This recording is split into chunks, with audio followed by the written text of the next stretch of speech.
Welcome back to the TONIO'S show. We on a road to and subscribe. If you're not already subscribed, subscribe to the king. If you're an OG, you know I used to sit at this table when I first started my YouTube. I'm trying to bring that shit back, bring back the feeling I had when I used to sit in this chair for hours trying to do videos for y'all or whatever. Those videos actually was the ones that I used to get good ass numbers, so I'm gonna bring it back. I'm gonna bring it back for y'all. Y'all seem to like those type of videos. Anyway, it's podcast Sundays. I ain't do a podcast Sunday in a couple weeks or whatever. So I'm bringing it right back to you. I'm gonna bring it right back to y'all. So I just wanted to talk about certain topics, a couple topics, you know what I mean, that's been, you know what I mean, running around in the world and shit.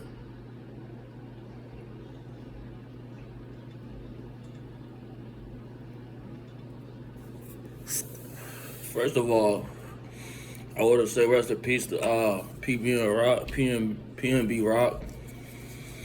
And send my condolences, my love to his family and everything, because I know how it is when you lose somebody close to you or whatever, whether it's, you know what I mean, a brother and shit like that. So I know exactly how they feeling right now.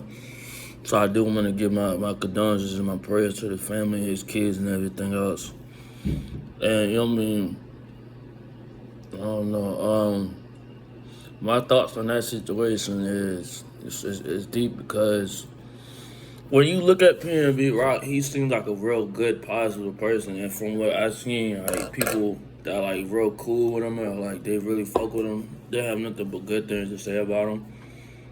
You know what I mean? Like even people that just met him, you know what I mean? Like on the way up or whatever the case may be, is a lot of people have like really positive shit to say about bro. And it's crazy because King Von had an interview or whatever, and he brought PNB Rock onto the interview with him or whatever. And that was just last year, and then now King Von died last year, and then PNB Rock died this year. We're losing too many young, successful black guys to this rap shit. You know what I mean? Like, it's sad. It's sad because it's like niggas getting out the hood to take care of their families and get out of the poverty and get out of, you know what I mean, out of the bullshit. And then some people actually come into the industry bringing all the negative vibes, all the negative energy into the industry, and they're bringing all that shit to the industry. They're fucking up the whole industry, you know what I mean? They fucking it up.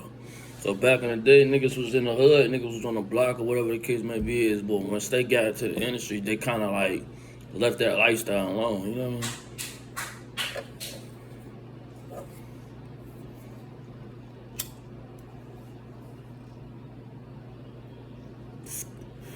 You know, be so, but it's crazy because I really forgot all about that nigga. Like, I remember when he first came out, I was bumping that nigga or whatever. He had that hot song with Lucci, YF and Lucci. I liked it, whatever. But it's been a while. I actually haven't really listened to that nigga in a while. Then, you know what I mean? Like, he'll pop up. You'll see him, but he was always kind of like a low-key kind of nigga. You know what I mean?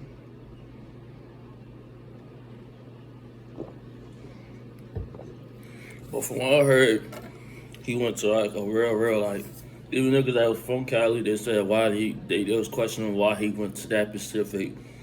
Why did he go to that specific Roscoe's and Waffles Chicken and Waffles or whatever? Because they like that was like the worst one to go to. But I fucking don't really matter. You know what I mean? If it was his time to go, it's his time to go. You know what I mean? I hate to say it or whatever, but that's how I feel. Like it's nothing. Like you can't avoid dying. Like when it's your time to go, it's your time to go, regardless of. You can play shit by the T. You know what I mean? You could be real strategic on how you carry certain situations, whatever. But if a guy's ready for you to come home, he's ready for you to come home, regardless of. He could have went to a rich neighborhood and still got robbed and got shot. And then the fact that they had that shit on camera was really disrespectful because I'm like, bro, that shit fucked me up when I seen him on the ground bleeding. And it looked like nobody was trying to help him out or whatever. That shit was crazy as fuck to me. But then again, I seen so much shit like that. It don't really affect me as much as normal human beings, like the normal civilians. You know what I mean? I'm a civilian now. But even then, it's just I seen a lot of crazy shit. So it's like a lot of shit don't really, you know what I mean? It don't hit the same like it would hit like a normal person that has nothing. You know what I mean? Like a suburban person. You know what I mean? I haven't seen a dead body personally, but I've been, you know what I mean? I've heard gunshots. You know what I mean? I lost niggas or whatever the kid. You know what it is, like what it is, what it is.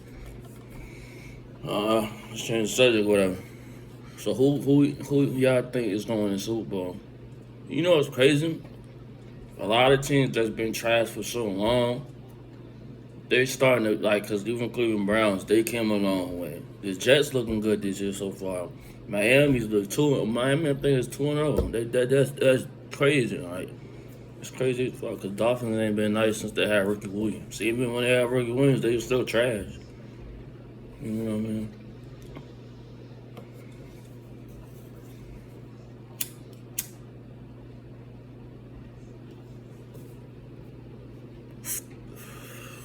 But nah, I would go full time with this YouTube. I mean, I feel like I'm technically full time because I'm still, you know, what I mean, I drop videos for y'all every day or whatever.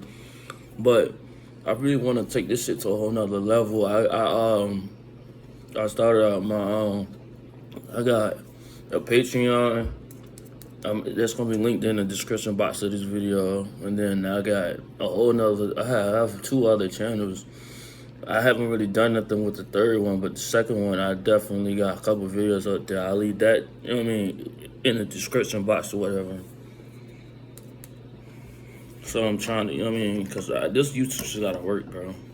Like, I can't do this. I can't do this 9 to 5 shit no more. I can't do it. Jumping from job to job is not gonna make you no better, because every job out here is just trash to me. Like, because. And it's mostly because I want something more for my life. Like, I don't want to look back at my life and be like, damn, all I did was working 9 to 5. You feel me? Like, that's just something I just don't want to look back on my life. Like, I hate the fact that I'm 27 years old and I'm still working a 9 to 5. You know what I mean? My life, like, don't get twisted. I got my own spot or whatever. I feel like I'm doing decent for myself, but I always felt like I put so much pressure on myself to achieve certain stuff that, you know what I mean, that I am disappointed that I am not as far in my life there as I wanted to. I mean, I'm better off than I have been or whatever. But, you know what I mean? Each year I feel like I elevate and you know what I mean? But next year I definitely want to take it to a whole nother level. You know what I mean? We only got like a few more months left. I'm dropping videos every day. You know what I mean? We on the road to 500 fucking watch hours. That's just crazy because I was watching all my old videos and I came a long fucking way. You know what I mean? That's why I appreciate a lot of the support. You know what I mean? Like, I appreciate this shit because people don't understand YouTube is not easy. This shit's not easy. Trying to come up with content, then you gotta edit sometimes. Like, I don't edit all my videos to a T, but I feel like I put enough effort into it to where people should be able to watch it and enjoy it. What I really want to do is them fucking mods, bro. I really want to do those mods because them shit's hard. Like, them real life mods people be doing, that shit is dope as hell.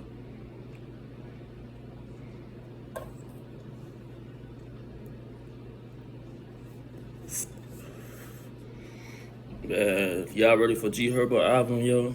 I think that shit gonna be hard because if he's on, like, for real, for really, I really need one little Herb album. Like, if I can get one more Lil Herb album, I'm straight.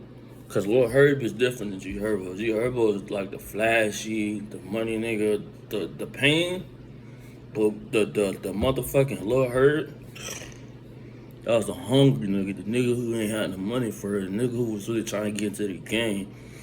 Thank God he didn't go too industry, you know what I mean? Cause some rappers, before they start like really getting into the game, they had hunger, that passion. Then once they get into the game, it's like they don't really care about it as much, so their music kind of like changes a little bit. Like, even with Meek music he's coming out with now, it sounds like old Meek, cause he sound like he has to like really improve and stuff. Like, you know what I mean? He really has. He's back against the wall. I mean, you're back against the wall. You a hustler. You gonna always come back on the top, cause you know for sure. You know exactly what you gotta do. But I ain't gonna talk y'all to death or whatever. You know what I mean? I hope y'all enjoyed the video. We're on the road to 200 subscribers. If you're not already subscribed to the gang. But I'll see y'all in the next video. I'm out.